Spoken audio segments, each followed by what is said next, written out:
बिस्मिल्लाहिर्रहमानिर्रहीम। एक दफा का जिक्र है कि एक शहर में एक औरत रहती थी जिसका खावंद विसाल कर चुका था। उसके खावंद के वर्सा में सिर्फ 3 दिरहम थे। उस बेवा को काफी मुश्किलात का सामना करना पड़ रहा था। उसने वो 3 दिरहम पकड़े, बाजार में जाकर एक ऊन देखा और वो उसको पसंद आया तो उसने उस ऊन के गोले को खरीद कर घर ले आई। चंद दिन गुजरने के बाद उसने उस ऊन को बेच दिया जिससे उसको 5 दिरहम मिले। 2 दिरहम से जरूरियाती जिंदगी की चीजें ले आई और 3 दिरहम का फिर एक ऊन खरीद लाई। इस तरह से वो अपने बच्चों की जिंदगी के लिए जरूरी सामान खरीदने लगी। एक दिन ऐसा हुआ कि उसने बाजार से कुछ ऊन खरीद कर घर आई। ऊन का रख कर बच्चों को खाने वगैरह देने में मसरूफ हुई कि एक परिंदा उड़ता हुआ आया और उसके ऊन को लेकर उड़ गया। वो ऊन उस औरत के रिज़्क का जरिया बना हुआ था। वो बहुत ज्यादा परेशान हुई और कहने लगी कि अल्लाह ने मेरे रिज़्क का ये भी जरिया खत्म कर दिया है, अब मैं क्या करूंगी और कैसे अपने बच्चों का पेट पालूंगी। वो सीधी हजरत दाऊद ताई के पास तशरीफ ले गई,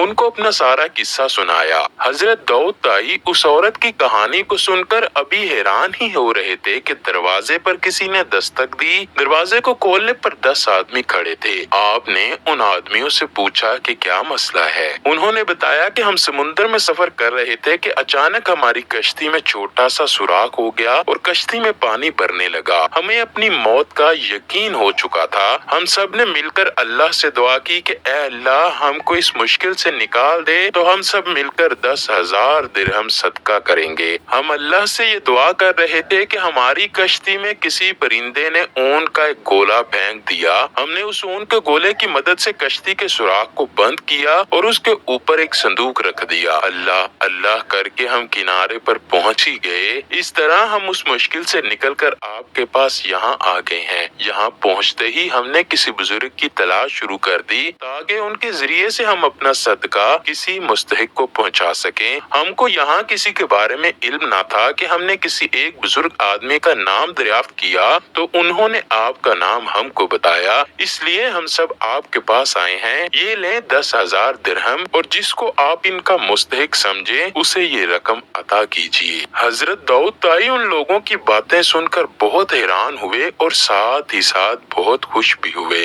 हजरत दाऊद ने 10,000 दिरहम पकड़े और पास ही बैठी उस औरत को दे दिए और उससे कहने लगे कि देखो अब बताओ हमारा रब रहम दिल है या जालिम। बेवा खतून दाऊद ताई के चेहरे की तरफ देखती रही और रो रो कर अपने रब्बे कायनात का शुक्र अदा करने लगी। हमें चाहिए कि अल्लाह की जात पर भरोसा करें और उसकी जात पर हमेशा यकीन रखें। वो हर किसी को उसकी ताकत से ज्यादा नहीं आजमाता। हजरत दाऊद ताई अपने वक्त के बड़े अल्लाह के प्यारे बंदे थे। आपको आपकी रहमदिली की वजह से लोग याद करते हैं। आप अल्लाह के बड़े वली और खुदा तरस इंसान गुजरे हैं। 20 साल तक आप इमाम आजम की खिदमत में सरफ करके इल्म से फैज़याब होते रहे। आप इमाम साहब के सब शागिर्दों में सबसे बड़ा दर्जा हासिल करने वाले थे। जब हजरत इमाम मोहम्मद और हजरत इमाम यूसुफ का किसी मसले को लेकर इख्तलाफ पैदा होता तो वो आपसे इस मसले का हल दरियाफ्त कर लिया करते। आपका शजरा नसब हातम ताई से जा मिलता है। आप 21 सफर 47 हिजरी को मुल्क शाम में पैदा हुए।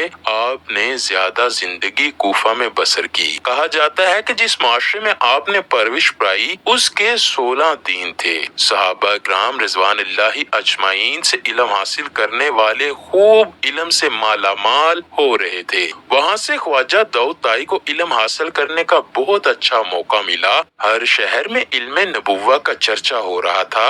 आपने इब्तदाई इल्म हासिल करके हदीस के बारे इल्म हासिल करने के लिए इमाम अहमद, इमाम अबी लैला और इमाम अब्दे मलिक बिन उमैर से फैज हासिल करने के लिए उनके पास गए और उनसे इल्म हासिल किया। फिर आपने एक हदीस पर अमल करने वालों की जमात तैयार की। इल्म हदीस पर गौर हासिल करने के बाद खलीफा महदी के दौर में बगदाद بغداد میں تشریف لے آئے اور پھر کوفہ پر واپس آنے کے بارے میں خیال کیا۔ حضرت امام ابو حنیفہ کی جماعت میں شامل ہو گئے۔ 20 سال تک اس جماعت سے منسلک رہے، علم فقہ پر عبور حاصل کیا۔ آپ خواجہ حبیب رائی کے پاس آئے، یہاں ان کے ہاتھ پہ بیعت کی۔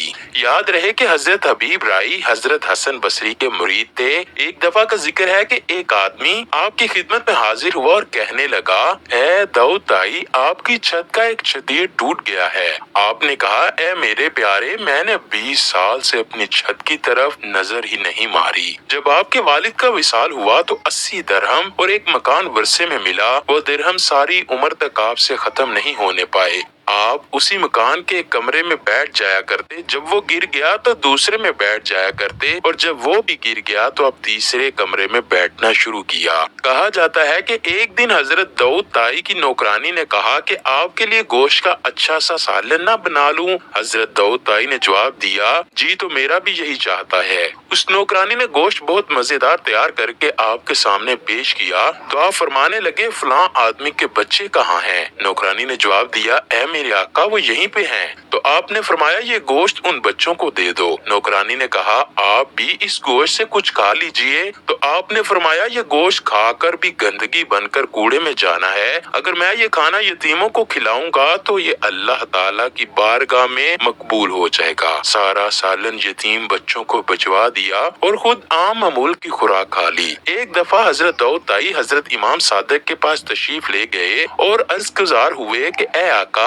شہر میں علم نبوہ کا چرچا ہو رہا تھا۔ آپ نے ابتدائی علم حاصل کر کے حدیث کے بارے علم حاصل کرنے کے لیے امام احمش، امام ابی لیلہ اور امام عبد ملک بن عمیر سے فیض حاصل کرنے کے لیے ان کے پاس گئے اور ان سے علم حاصل کیا۔ پھر آپ نے ایک حدیث پر عمل کرنے والوں کی جماعت لیجئے تو آپ نے فرمایا، یہ گوشت کھا کر بھی گندگی بن کر کوڑے میں جانا ہے۔ اگر میں یہ کھانا یتیموں کو کھلاؤں گا تو یہ اللہ تعالیٰ کی بارگاہ میں مقبول ہو جائے گا۔ سارا سالن یتیم بچوں کو بھجوا دیا اور خود عام معمول کی خوراک کھا لی۔ ایک دفعہ حضرت داؤد طائی حضرت امام صادق کے پاس تشریف لے گئے اور عرض گزار ہوئے کہ اے آقا، مجھے کوئی نصیحت فرما دیجئے، میں اندر سے کالا ہو چکا ہوں۔ آپ کہنے لگے کہ تم تو زمانے کے مشہور زاہد و عابد ہو، تم کو میری کس طرح ضرورت محسوس ہوئی؟ حضرت داؤد طائی نے کہا، اے رسول اللہ صلی اللہ علیہ وآلہ وسلم کے فرزند، آپ کو ساری مخلوق پر فضیلت حاصل ہے، آپ کا سب کو نصیحت کرنا واجب ہے۔